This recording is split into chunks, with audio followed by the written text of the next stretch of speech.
lasikopit, jossa me niitä käydään katsomassa.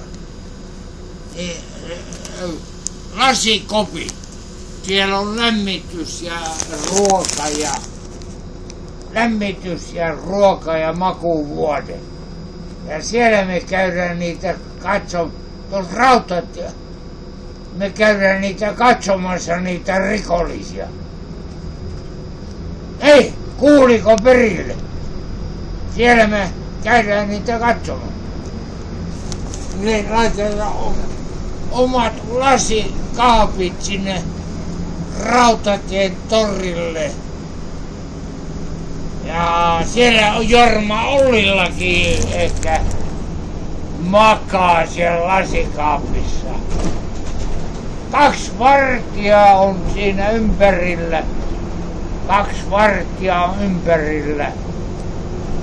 Ruoka annetaan luukusta.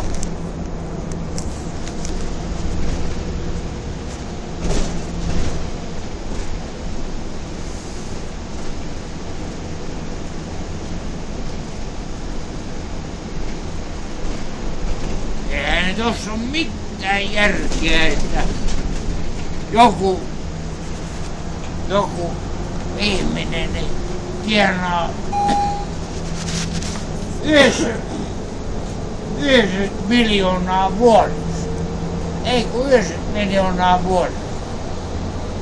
Ei siinä ole mitään järkeä.